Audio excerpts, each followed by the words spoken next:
নমস্কার বন্ধুরা, সকলে কেমন আছো? আশা করছি খুব ভালো আছো। আজকে তোমাদের সাথে শেয়ার করছি একটা দই চিকেনের রেসিপি। আমি যেভাবে বানিয়েছি সেইভাবে তোমাদেরকে রেসিপিটা শেয়ার করছি।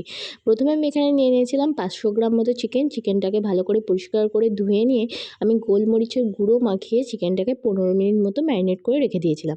আর এখানে একটা মশলার পেস্ট তৈরি করে নিয়েছিলাম। সেখানে আমি আদা, রসুন, পেঁয়াজ আর কাঁচা লঙ্কা একসাথে বেটে নিয়েছিলাম। আর কয়েকটা কাজু নিয়েছি, কাজুটাকে বেটে নিয়েছি। আর এখানে টক দইটাকে ভালো করে ফেটিয়ে নিয়েছি। এরপর কড়াই তেল দিয়ে তেলটা গরম হলে ম্যারিনেট করে রাখা চিকেনগুলোকে আমি দিয়ে দিয়েছি। আর দিয়ে দিয়েছি সাথে সামান্য পরিমাণ জিরের গুঁড়ো দিয়ে চিকেনগুলোকে হালকা ফ্রাই করে নিয়ে তেলের মধ্যে হালকা ফ্রাই করে চিকেনগুলোকে কিন্তু তুলে নিয়েছি।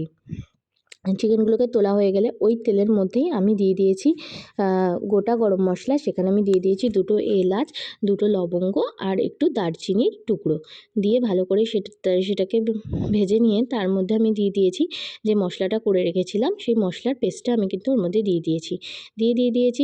দিয়ে তারপরে দিয়ে দিয়েছি যে ভেজে রাখা চিকেনগুলো, সেগুলো কিন্তু আমি এই মশলার মধ্যে দিয়ে দিয়েছি।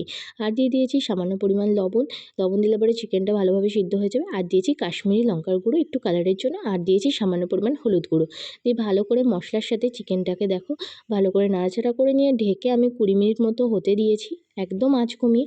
তাহলে যে মশলার জলটা তাতেই কিন্তু চিকেনটা মোটামুটি সিদ্ধ হয়ে যায়। এখানে অলমোস্ট আমার চিকেনটা কিন্তু সিদ্ধ হয়ে গেছিলো মশলার জলেই। তারপরে একটু আঁচটা বাড়িয়ে দিয়ে এবার কিন্তু চিকেনটাকে একটু ভালো করে কষিয়ে নিয়েছি মশলার সাথে। আর দিয়ে দিয়েছি সামান্য পরিমাণ চিনি দিয়ে ভালো করে কষিয়ে নিয়েছি মশলার সাথে। একদম মশলাটা দিয়ে দেখো প্রচণ্ড পরিমাণ তেল ছেড়েছে। দেওয়ার পরে আমি এর মধ্যে দিয়ে দিয়েছি ফ্যাটানো টক দই আর কাজু বাদাম বাটা, দুটো একসাথে দিয়ে ভালো করে আবার চিকেনের সাথে ভালো করে মিশিয়ে নিয়েছি। আর মশলা ধুয়ে জলটাও দিয়ে দিয়েছি, দিয়ে আবার ঢেকে কিন্তু আমি 5 মিনিট মতো হতে দিয়েছি। তো 5 মিনিট মতো হওয়ার জন্য দেখো আমার চিকেনটা পুরোপুরি সিদ্ধ হয়ে গেছে, আমার রান্নাটাও একদম প্রায় কমপ্লিট। দেখো এবার আমি এর মধ্যে দিয়ে দিয়েছি হাতের তালুতে একটু কাসুরি মেথি ঘষে আমি কিন্তু এই চিকেনের মধ্যে দিয়ে দিয়েছি। আর দিয়েছি হচ্ছে সামান্য পরিমাণ গরম মশলা গুঁড়ো।